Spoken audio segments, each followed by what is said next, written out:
This story goes back to 1887, the end of the 19th century, France. A person appears dead on the beach on the coast of Normandy, in the city of Le Havre. At this site, there is a person lying there with a bullet hole. Someone has shot him. The individual who is dead is Anton Monet, and he was a visitor, he was a tourist. This region of France was very popular as a visiting place for tourists, so immediately the alarms go off. What happened? That could be very serious. So they decide to assign their best detective. And their best detective is none other than Robert Ledoux. This man of about 35 years, somewhat slim build but extremely intelligent, something similar to a Sherlock Holmes, officially belonged to the Sûreté Nationale and was stationed in Paris.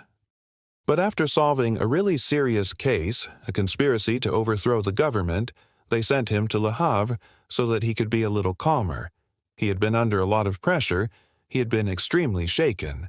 The fact of discovering that great public figures of renown and prestige were conspiring for a coup d'état really affected him. And above all, what affected him was what they did to those people when he uncovered them, and they were condemned to lose the taste for life. So they decided to send him to this much calmer coastal area where he could rest and also get treatment. Because something that few people know, of course the chiefs know it, but few people, was that Robert had syphilis. He had contracted syphilis, and you know that disease was horrible, not only for the physical discomfort, but also in the head. It affected people's thinking capacity and in very serious cases caused madness. But, well, he is the star policeman, so they send him there and he begins to review the scene. He notices the gunshot, notices the way everything is, takes the wallet the man was carrying, his belongings. No one robbed him. That wasn't a robbery. And that S, where they could know that the name was Anton Monet and that he had come from far away. He was vacationing, so it was unlikely that he had enemies in this place and that they had followed him there. That was a very complex case, but as they keep checking here and there, they notice that there is a series of footprints that advance further on. These footprints, in a straight line without turning or anything, moved away, so Robert Ledoux intuits that they could be the footprints of the murderer, so he asks for a mold to be taken. Being there, observing, he notices that one of the footprints has a difference in depth.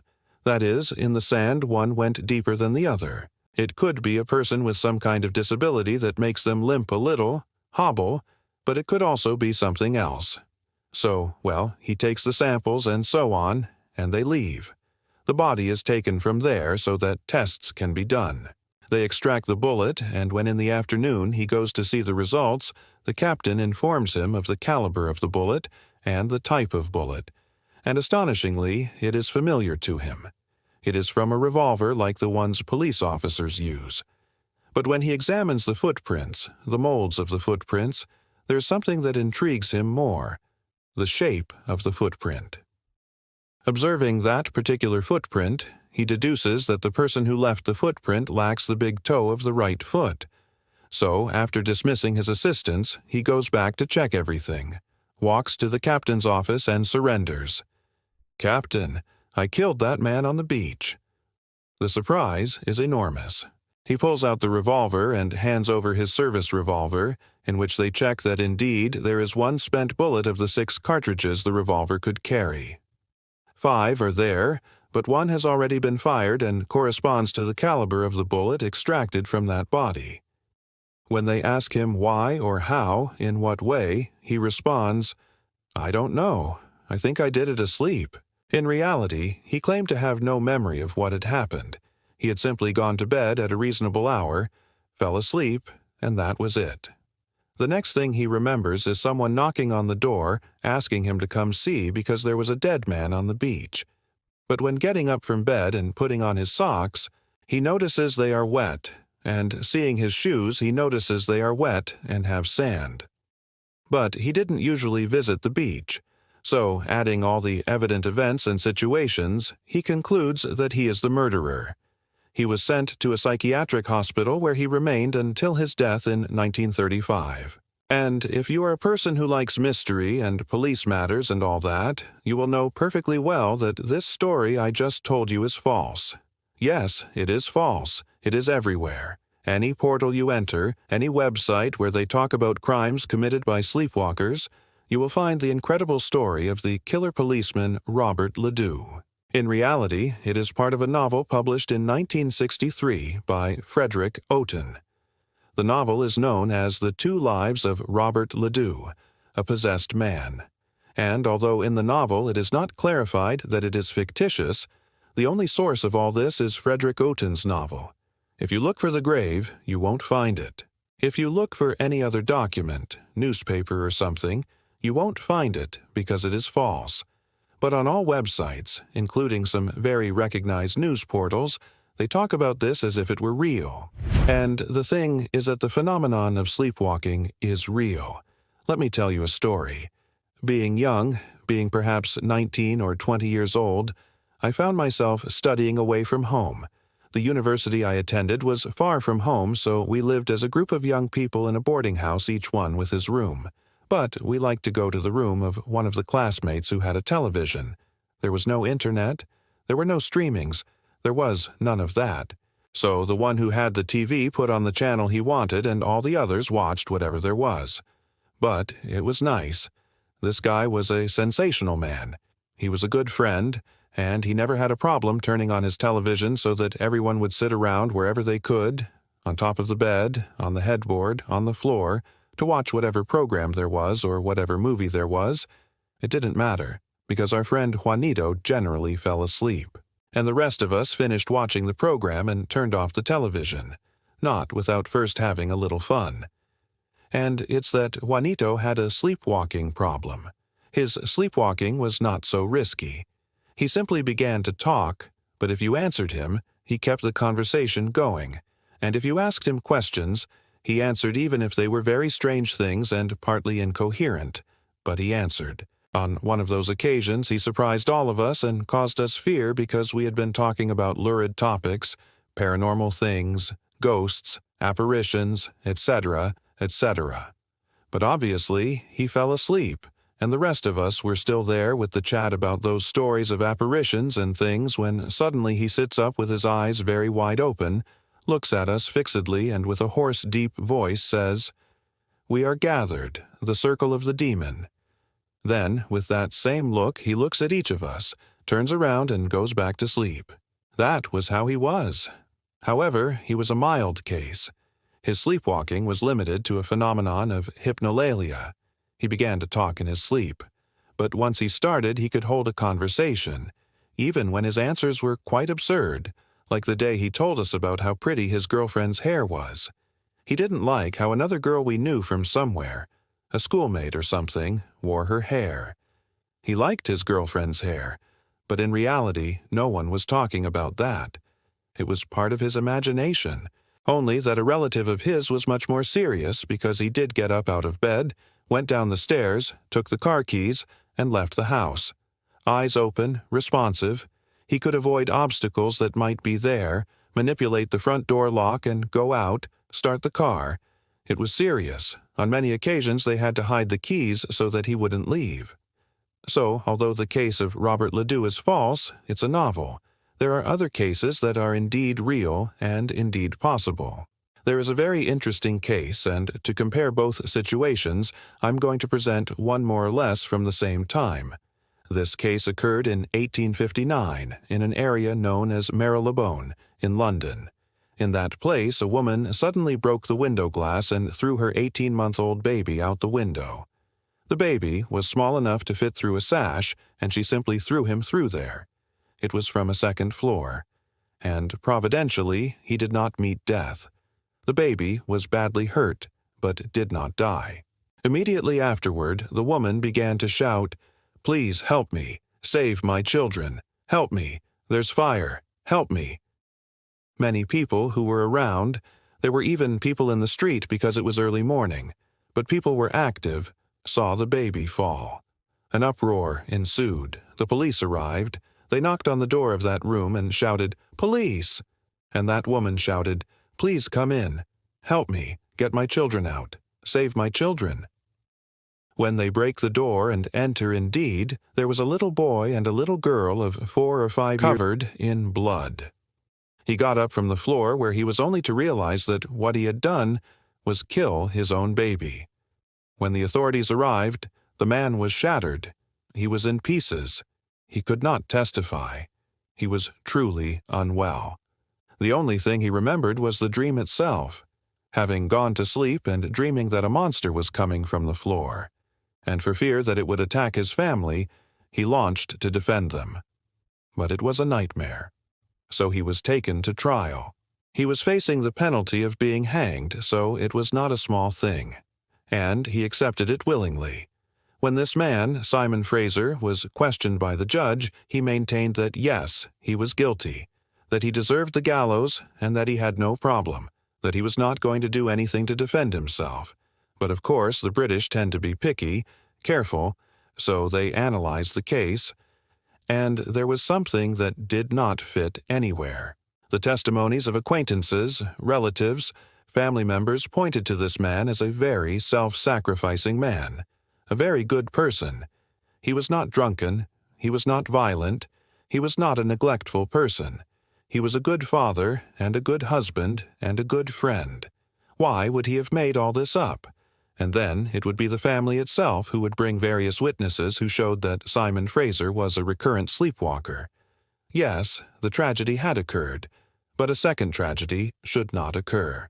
Thus, before the judges and all those people who represented the British court, they explained that Simon since childhood had had a severe problem of sleepwalking, to the degree that he walked, got up, and did tasks as complicated as going to the sea, getting in, and starting to swim in the middle of the icy water to rescue his sister. Of course, the sister was not in the sea. The sister was sleeping, only that Simon Fraser was dreaming that his sister was in the water and in trouble. So, without thinking twice, he jumped out of bed, crossed several streets until he reached the coast, went into the water, and began to swim. Someone saw him and, thinking he was crazy, approached and shouted at him.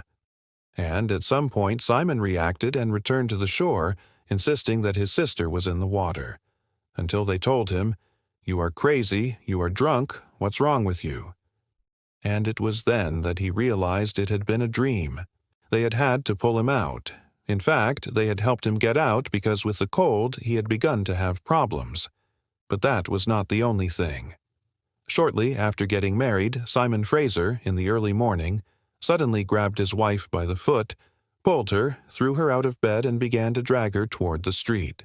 The wife was shouting, "Let me go, Simon, let me go. What's wrong with you?" Someone came out around there and asked, "Simon, what are you doing?" Until finally he reacts and everyone realizes that Simon was asleep, dreaming that there was a fire. He had just saved his wife. In the middle of that dream, in the middle of the flames, instead of running out, he had taken his wife by the leg and dragged her. Because in his crazy head he was carrying here another person, another little one. Therefore he could not manage everyone. He dragged the wife. This surprised locals and strangers. But of course, on another occasion he almost strangled his own sister. And it's that, in the middle of the night, he woke up, got out of bed, walked to his sister Chiwe's room, who was sitting writing something, and began to strangle her because she seemed to him to be a criminal. The authorities analyzed that, and after some sort of discussion, concluded that Simon Fraser was not a murderer, he was not a violent man, he was not a bad person. He did not deserve to be in a prison, much less in a psychiatric hospital, because this man during the day was an ordinary man.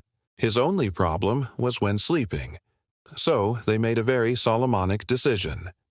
Simon Fraser would sleep every night of his life in a room, isolated, and the key to the room would be in the hands of his wife, in such a way that he could not leave that room until the day of his death. Everything went very well. They had several children, and the story is recorded there. What were the common characteristics with the case of Esther Griggs? In both cases, night terrors became part of that sleepwalking.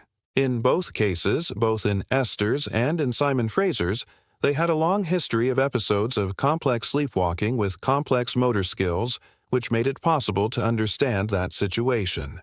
Are there more cases? Of course. In December 2008, a couple of already retired people, Brian Thomas and Christine, decided to take a trip. They had been planning a great trip through the Mediterranean on a cruise. But this is a short trip. Our friend Brian likes to tour around the island of Great Britain aboard his caravan, a kind of camper. That is a vehicle adapted that has a small kitchen, a bed, chairs. It is something very comfortable because you can move from one side of the country to the other, and when you get to some point of your interest, you look for a parking lot, a trailer park. There you can connect your van to the electric current, rest at a very reasonable cost. Brian is a former employee of a steel company, already retired. He is close to 60 years old. His wife, Christine, has been his girlfriend since he was 19. That is to say, they have been together for many years and have been very well. They have been planning many things. They are very happy. Only that Brian Thomas, is a sleepwalker. In fact, when she married him, they explained that Brian is a sleepwalker and that he is a sleepwalker with a very complex phenomenon, and that if she wanted to sleep peacefully, it would be preferable that they sleep in separate rooms. And shortly after getting married, they began to sleep in separate rooms, in such a way that, when night falls, each one goes to his room. They close their doors, and it is not unusual to hear Brian talking, moving objects, doing simple tasks, going in and out of the kitchen while asleep. But when they travel in the van, they like to sleep in the same bed because there is only one bed, only there is a small problem. Brian, normally, since his retirement, a little before, has begun to take antidepressant medications. It is a very common situation in retired people, and for his mental health, he has begun to take antidepressants. But you know that antidepressants also have some side effects, and when they are going to travel, he does not like to take them, the antidepressants, because they affect his performance when driving. And, well, some private matters are also affected. Therefore, he prefers to stop taking them a couple of days before and begin to take them again when returning from the trip. It is not the first time they have done it, but that December 2008 is special. They are going to travel nicely. They have been making plans. They have many things. They are going to a place known as Aberporth in the west of Wales. It has a beautiful view, although it is a bit cold, but it is gorgeous.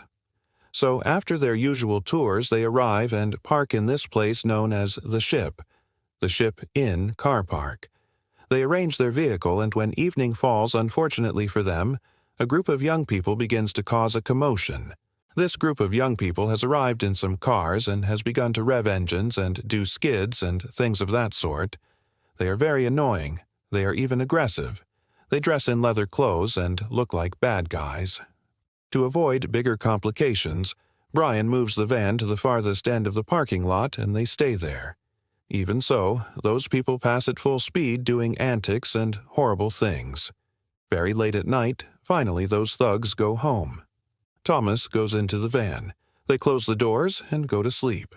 Early in the morning, the emergency number receives a very sad, very hard call. It is a man who is crying and shouting, "I think I killed my wife. I try to wake her, but she doesn't react. I think I killed my wife." When the police arrive, they indeed find Christine dead, strangled. When they ask what happened, this man cannot. Between tears and other things, he is desperate. In the interrogation, he would declare that, after having had that unpleasant situation with those rebellious boys, he went to sleep and began to dream. And in the dream, one of those thugs with a kind of handkerchief covering his face had forcibly entered the caravan, this camper, and was strangling his wife. So he, without thinking twice, jumped on him, attacked him, hit him, but it was his dream. In reality, the one he was hurting was Christine. The authorities inquired into all the background, brought witnesses, and in fact a psychiatrist and a specialist in sleep disorders, Dr. Chris Idzikowski, carried out a series of tremendous tests while in prison. They placed electrodes that measured brain activity. They placed a series of devices to see eye movement, heartbeat, blood pressure, breathing, and they were able to determine that at certain moments this man was truly experiencing night terrors, panic. When the evidence was presented, obviously there was nothing to be done. Brian Thomas was not considered guilty. Not that he was innocent. The situation is acknowledged, but it's not that he was guilty. It is a non-imputable. He did not deserve to be in a psychiatric hospital either or anything like that, but he had to remain under therapy. It was essential that he be first under psychological therapy to prevent him from attempting against his own life, and second, that he remain under medication to avoid further disorders and related problems. I do not currently know what Brian's situation is, but obviously it was an exceedingly dramatic case. Now, if you have the patience and keep accompanying me, you will have noticed that in the 3 cases I have presented, people related their dreams and this situation of violent and dangerous sleepwalking with night terrors, a phenomenon that from childhood appears in some people and that normally disappears soon. And this also happens with sleepwalking. Most people who suffer from sleepwalking suffer it at early ages. It is estimated that around 16% of the planet's total population has some form of sleepwalking, whether from hypnolalia, which is talking in sleep, to other types of parasomnias that range over the most varied things you can imagine. But around 16% of the world population has some kind of sleep disturbance, only that some have this tendency to make it much more elaborate and complex. Most, in fact, are men. The phenomenon is much more serious in men, and 60% of people who have sleepwalking have inherited it. So it is a disorder that is inherited from generation to generation. That detail is very curious. The vast majority are not violent. The vast majority develop some everyday activity. But in the case of those who attack and hurt while under these effects of sleepwalking, it has a direct relationship with night terrors, a phenomenon that in turn appears at early ages and that can be extraordinarily harmful to children's health. Since when a night terror is presented combined with the sleepwalking phenomenon, both effects unite in one and it becomes a reality for that person. What they lived in dreams, they interacted with their body, and a trace remains. This phenomenon is tremendous. There are those who call it local sleep. Local sleep is that part of you is asleep, but another part is not. And the part asleep is normally the reasonable one, the one that thinks, analyzes, the one that does not act impulsively. The other part, the one that is awake, is the dangerous one. And yet, the fact that both parts are there means that one of them will carry information to the unconscious about these terrors, and they will become a problem in the long run. Here is another detail, and it is that many people do not remember what they did under the effects of sleepwalking. They do not know what they did. And that is correct. By not being fully conscious, by not having that part of the brain awake, they do not know what they did. However, they remember the dream they had, the thing that motivated the actions. They do remember that. And that is an important detail to look at the next case. This case occurred in Canada, in Pickering, in Ontario. It is from 1987, and in May, on May 24, 1987, a man presented himself at the police station in the early morning. He appeared at the police station and was covered in blood. When the mounted police officers get up to see what is happening, the man tells them, "I think I have just badly hurt 2 people. In fact, I think I have taken their lives." They immediately seize him and begin to interrogate him. This man was none other than Kenneth Parks, 23 years old, a good person, partly married, a couple of little children. This man, however, had presented himself at the police station when he discovered that he was at his in-laws' house and that in front of him his in-laws were lifeless. The problem is that he did not know why he was there nor why they were there in that condition, because in fact Kenneth lived about 20 kilometers from there with his wife in his own house. There was no way to walk there. It is a long distance. He did not know what had happened. That is why, when he saw himself in that situation and saw that he had stains, blood stains, he moved to the police station to turn himself in. The authorities go there and horrible. The father-in-law had not died. Fortunately, he had not died. The mother-in-law had died. The manner of the attack, everything was an attack. Of course, there were prints everywhere. The big question, was this possible?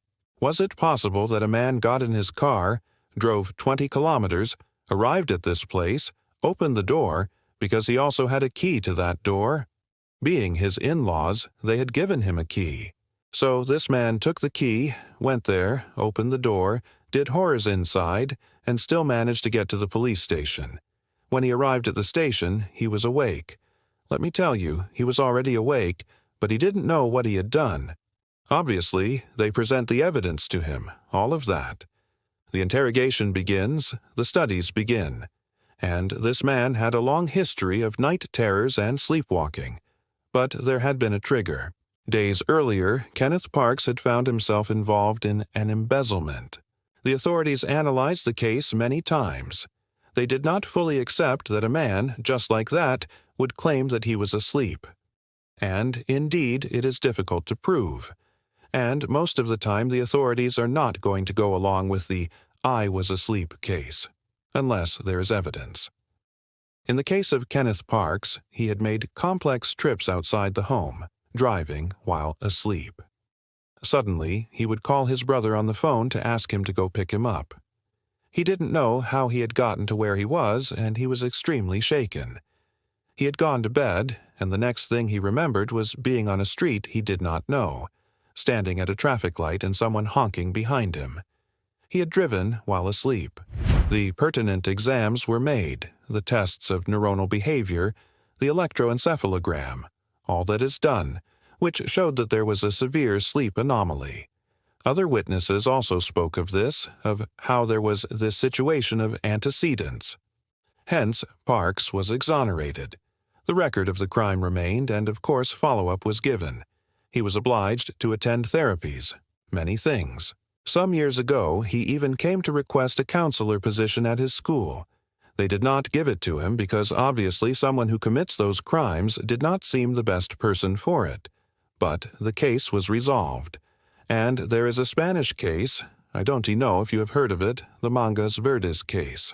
And this refers to a place in Malaga. In Spain, there is an area known as Mangas Verdes. It is a neighborhood. And in that place on January 11th, 2001, a man named Antonio got out of bed, took an axe, and attacked his family.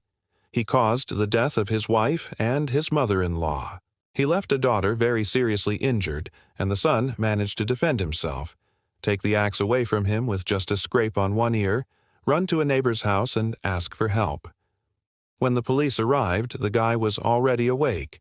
He had already come to.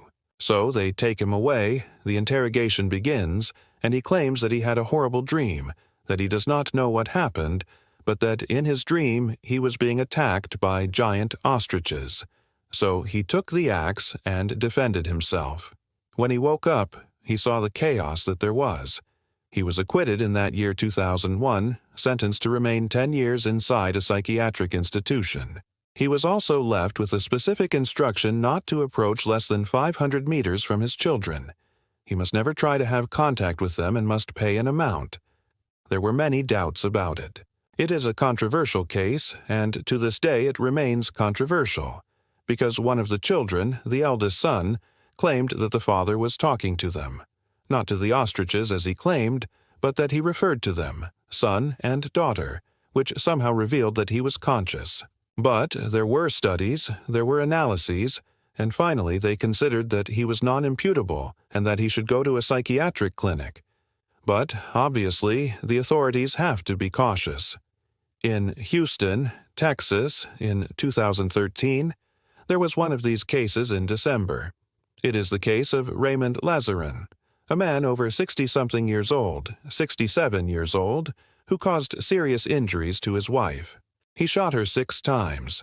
Obviously, she lost her life.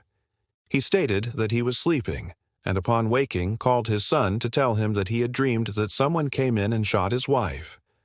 Of course, the police arrive, begin to investigate, and there were 2 or 3 little things. First, there were no antecedents. In Antonio's case, there were some antecedents. In Raymond's case, there were not. He claimed that yes, he had had antecedents, and in fact he presented 4 witnesses who claimed to have seen him walk in his sleep, but there were no antecedents of night terrors. So, from there, the authorities began to suspect foul play.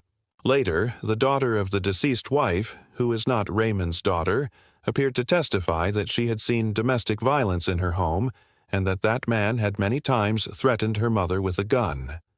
Finally, the witnesses came, the judges, and when analyzing the case, the evidence showed that this man did not have those same antecedents I have spoken about throughout the program.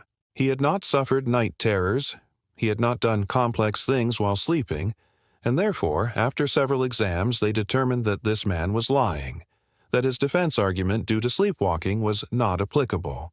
He was sentenced to 75 years in prison, but of course that is not the only one either. Over the last few years, the sleepwalking defense became very popular.